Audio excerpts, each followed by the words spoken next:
ॐ अज्ञानतिमिरन्दस्य ज्ञानञ्जनशलाखया चक्षुरुन्मिलितं येन तस्मै श्रीगुरुवे नमः।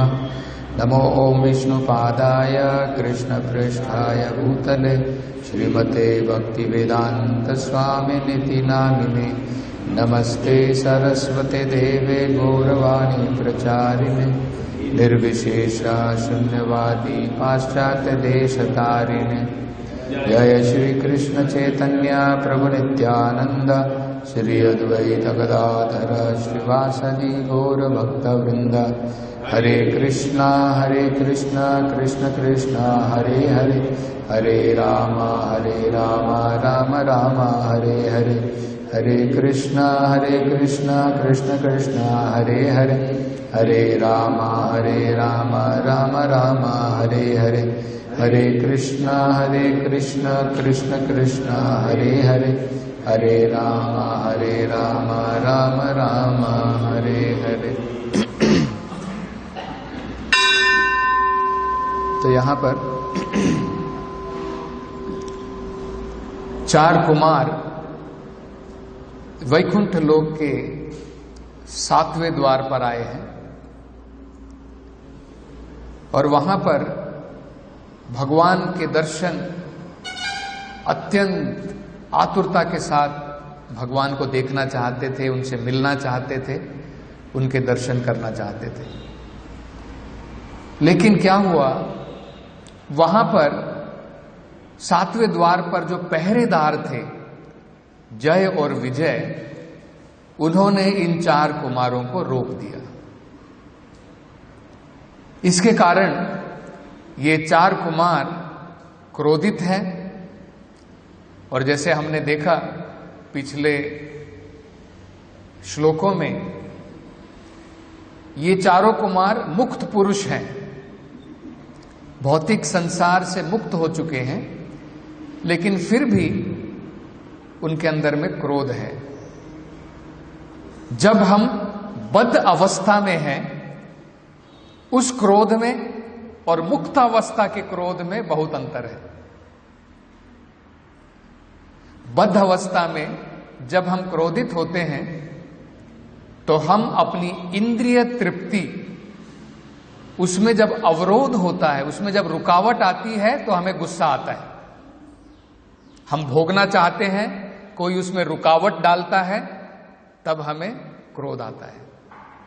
यहां पर चार कुमारों को क्रोध इसलिए नहीं आया कि उनकी भोग में, उनकी इंद्रिय तृप्तियों में रुकावट थी, उसके लिए क्रोध नहीं आया। उनको क्रोध क्यों आया? क्योंकि वो भगवान के दर्शन करना चाहते थे, भगवान की सेवा करना चाहते थे। उनके अंदर में वो योग्यता थी भगवान के दर्शन करने की, लेकिन फिर भी उनकी सेवा में रुकावट डाली गई, इसलिए उन्हें क्रोध आया। तो यहां पर वो बता रहे हैं, चार कुमार अब इन वैकुंठवासियों के बारे में बता रहे हैं। ये दो वैकुंठवासी, इन्होंने वैकुंठ धाम के वस्त्र पहने हुए हैं, वेश धरा हुआ है, लेकिन लगता है ये वैकुंठ धाम में रहने के लायक नहीं है। क्यों? क्योंकि इनके अंदर में कुछ भय है। भय क्यों है? क्योंकि ये सोच रहे हैं कि ये लोग कहां से अंदर आ रहे हैं वैकुंठ धाम में। लेकिन वैकुंठ धाम में जो भी निवासी हैं और भगवान हैं, उन दोनों में कोई मतभेद नहीं है, डिफरेंस नहीं है। हम यहां पर देखते हैं भौतिक संसार में, सरकार में और लोगों में बहुत सारे मतभेद होते हैं, डिफरेंसेस। मतभेद का मतलब होता है अंतर, डिफरेंस होता है। अभी जैसे रिसेंटली 7 दिन से लगातार पंजाब और हरियाणा के किसान दिल्ली में धरना डाल करके बैठे हैं, अनेकों सड़कों को रोक करके बैठे हैं। मार्गों में वाहनों को नहीं छोड़ रहे हैं। एक प्रकार का आंदोलन चल रहा है। क्यों? क्योंकि उनके विचारों में और सरकार के विचारों में मतभेद है, डिफरेंस है, अंतर है।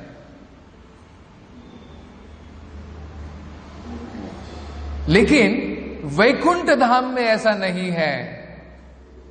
वैकुंठ धाम में भगवान और भगवान के जो उस वैकुंठ धाम के निवासी हैं, नागरिक हैं, उनमें कोई मतभेद नहीं है, कोई अंतर नहीं है, कोई डिफरेंसेस नहीं है। उनके विचार में और भगवान के विचारों में कोई डिफरेंस, अंतर नहीं है। ये वैकुंठ धाम है। तो इसलिए वो सोच रहे हैं चार कुमार कि वैकुंठ धाम के वासी होने के पश्चात भी इन दो पहरेदारों के मन में भगवान के विरुद्ध मतभेद कैसे आया। भगवान तो नहीं चाहते कि हम लोग भगवान के दर्शन ना करें, भगवान तो चाहते हैं हम लोग आकर के भगवान के दर्शन करें, लेकिन इनके मन के अंदर में ये आशंकाएं, ये भय क्यों आ गया। मतलब क्या लगता है, एक्चुअली असल रूप से ये दोनों यहां पर रहने के लायक नहीं है। ये भौतिक संसार में रहने के लायक है, क्योंकि भौतिक संसार में मतभेद है, लोगों के बीच में भी मतभेद है, लोग और सरकार के बीच में मतभेद है, एक देश और दूसरे देशों के बीच में मतभेद है, हर एक जगह केवल मतभेद है। डिफरेंस ऑफ ओपिनियन सब जगह में हम लोग देखते हैं, सबके अपने अपने विचार हैं। लेकिन आध्यात्मिक संसार में, वैकुंठ धाम में एक ही विचार है। वो क्या है? सब भगवान की सेवा में रत है, सब भगवान की सेवा में मग्न है, सब भगवान की इंद्रिय तृप्ति में आनंद लेते हैं। वो वैकुंठ धाम है। लेकिन भौतिक संसार इस प्रकार का नहीं। तो प्रभुपाद जी यहां पर बड़ा सुंदर अर्थ समझा रहे हैं। यहां पर कहा है नहीं अंतरम, अंतरम मतलब भेद, मतभेद, भगवत इहा, इस भगवान के धाम में भगवत इहा नहीं अंतरम। इस भौतिक संसार में हम लोग देखते हैं मतभेद है, लेकिन इस वैकुंठ धाम में कोई मतभेद नहीं है। समस्त कुक्षौ, कैसे मतभेद नहीं है? बहुत सुंदर अर्थ समझाया। देखिए बहुत सुंदर बताया है। एक्चुअली मतभेद नहीं होना चाहिए। जब मतभेद होता है, डिफरेंस होता है ओपिनियन में, तब क्या होता है? तब जो सिचुएशन, जो परिस्थिति हो जाती है, वो बिल्कुल अभाव की, जहां पर अनेकों प्रकार के कष्ट, अनेकों प्रकार की पीड़ाएं, अनेकों प्रकार के दुख होंगे। अंग्रेजी में उसे कहते हैं हार्मनी और डिसहार्मनी। हिंदी में जो है वो शब्द थोड़ा कठिन है, सामंजस्य, असामंजस्य, हार्मनी एंड डिसहार्मनी। सरल है समझना, इसका मतलब क्या है। जैसे मान लीजिए एक परिवार में लोग खुश होकर के मेल मिलाप के साथ आनंद में रहते हैं, उसे बोलते हैं harmony. They are living in harmony, सामंजस्य के साथ में जी रहे हैं।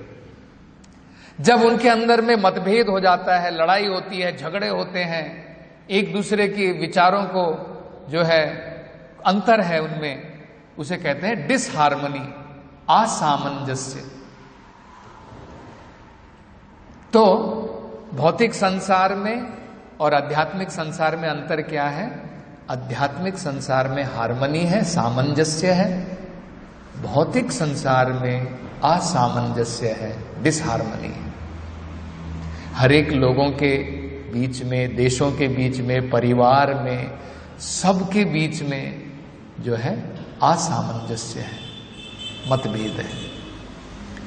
तो ये क्या उदाहरण दे रहे हैं? चार कुमार कह रहे हैं वैकुंठ धाम में सब जीवों के बीच में और भगवान के बीच में सामंजस्य है, हार्मनी है।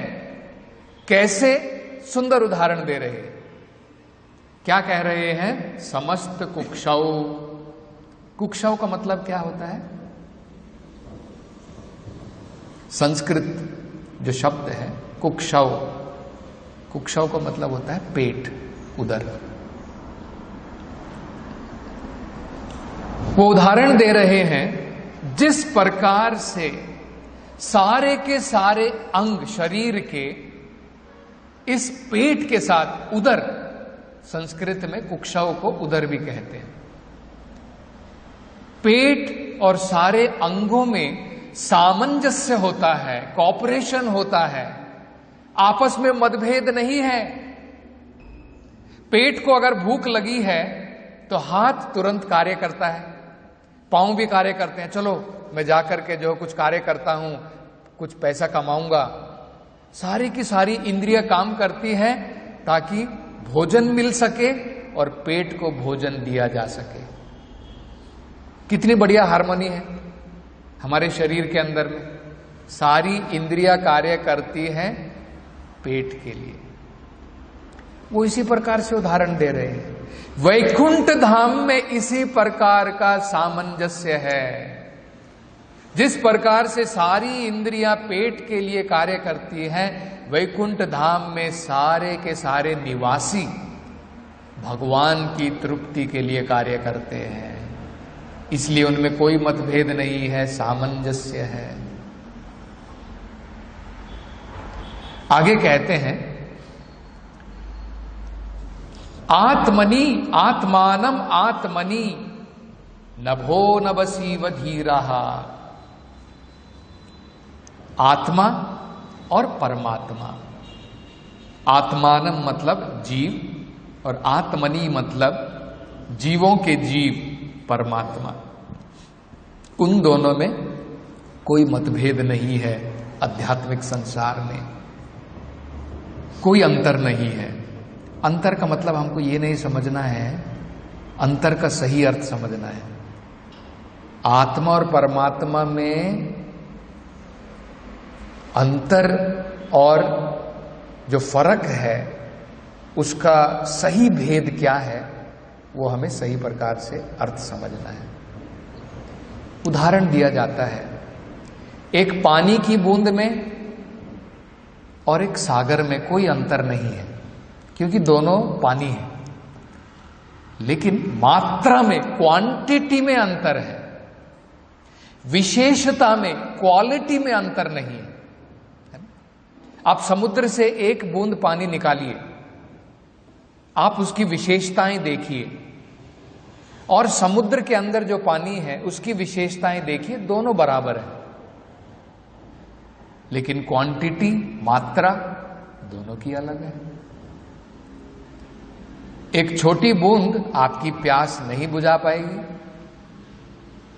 बड़ा समुद्र जो है उसमें कितना पानी है, पूरे शहर को डुबो सकता है। सुनामी आ गई तो पूरा शहर डूब सकता है। दोनों में अंतर है ना, दोनों में समानता भी है और दोनों में अंतर भी है। इसी प्रकार से आत्मा और परमात्मा, उसमें समानता क्या है? विशेषताएं।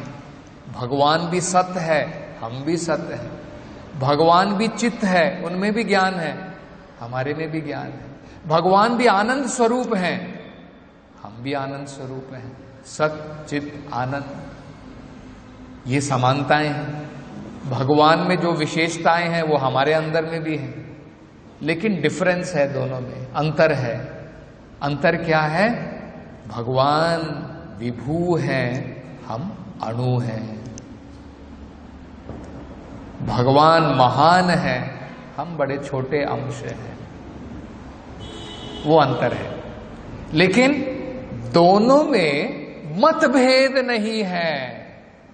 विचारों में समानता है, दोनों के विचारों में अंतर नहीं है।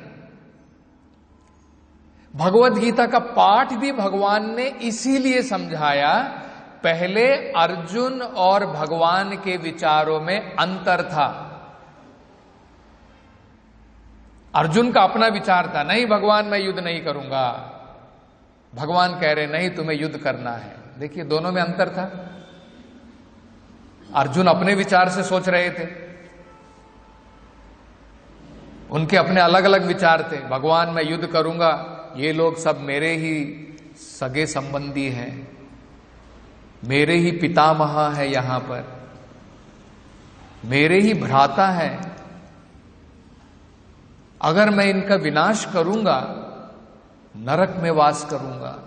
इस प्रकार से उनके अनेकों प्रकार के विचार थे, इसलिए कहते कि मैं युद्ध नहीं करूंगा।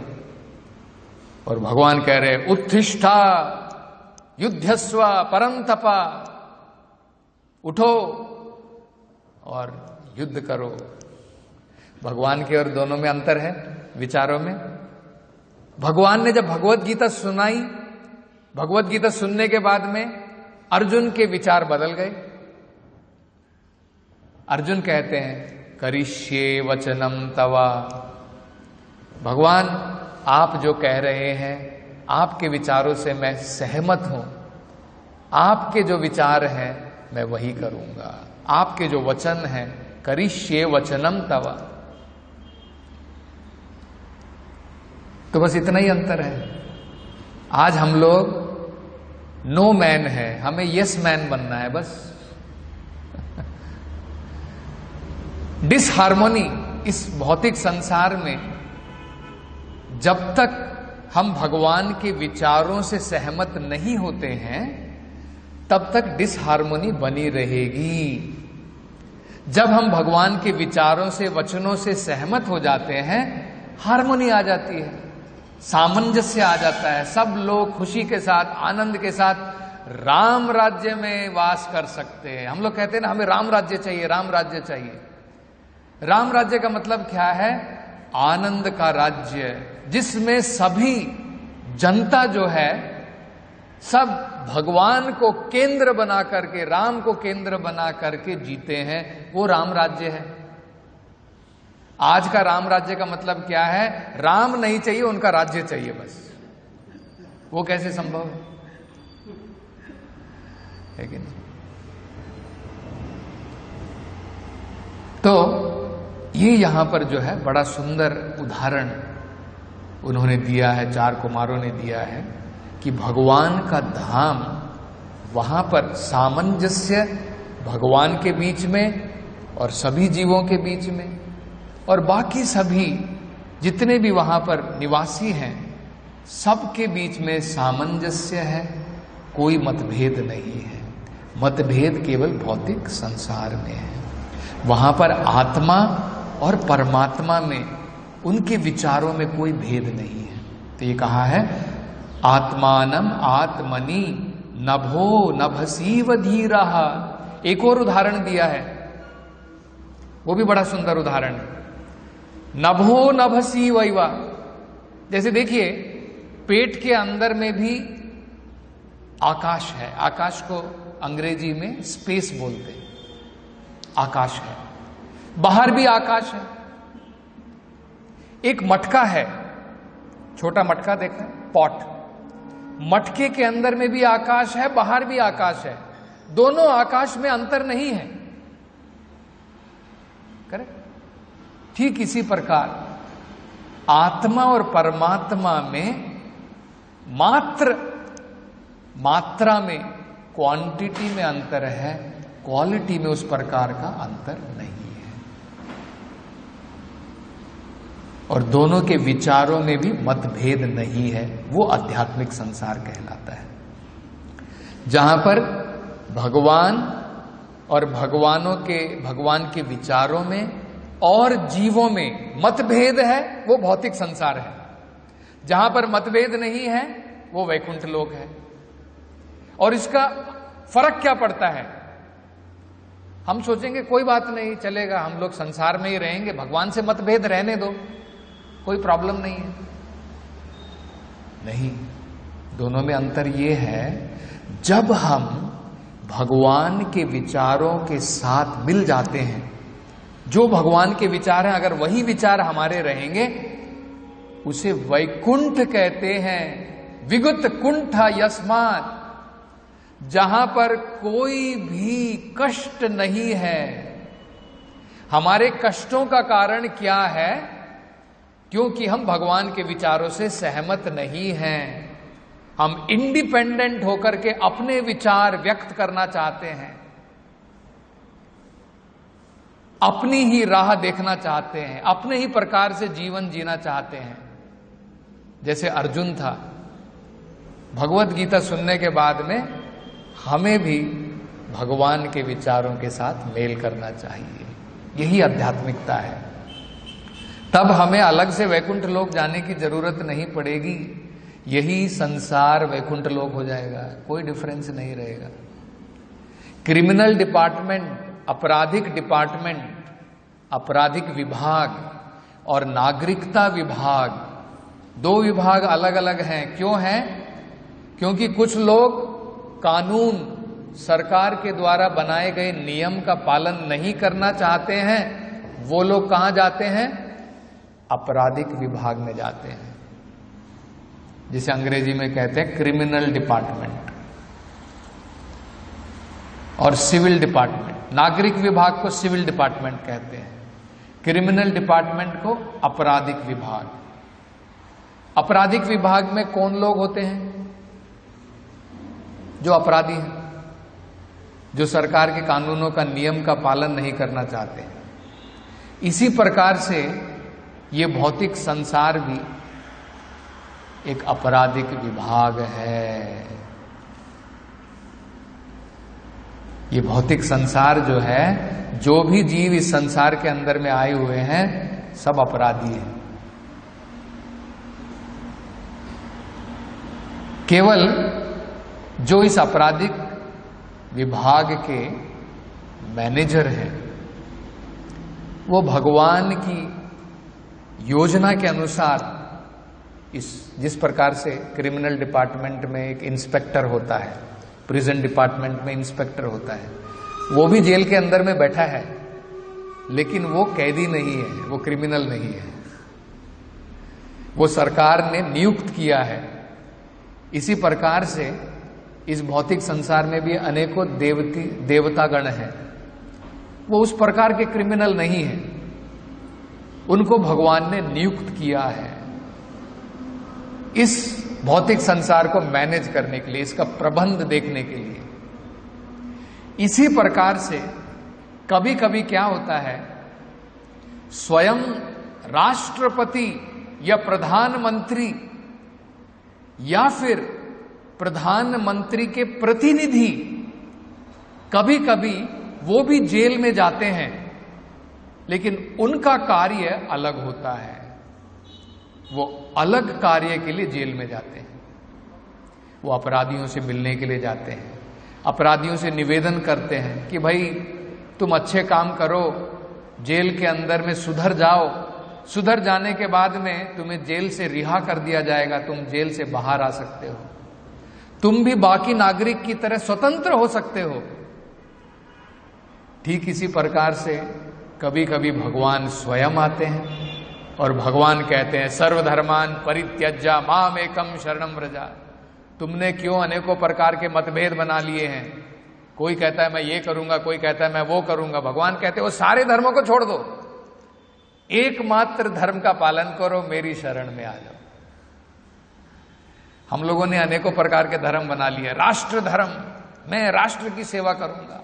पितृ धर्म, मैं अपनी फैमिली की सेवा करूंगा, है ना। समाज धर्म, मैं अपनी समाज सेवा करूंगा, नहीं तो कम से कम और कुछ नहीं तो शारीरिक धर्म, शरीर की सेवा करूंगा। तो अनेकों प्रकार के हम लोगों ने धर्म बना लिए हैं। तो भगवान क्या कह रहे हैं, ये सारे धर्मों को छोड़ करके केवल एकमात्र धर्म का पालन करो। वो क्या है?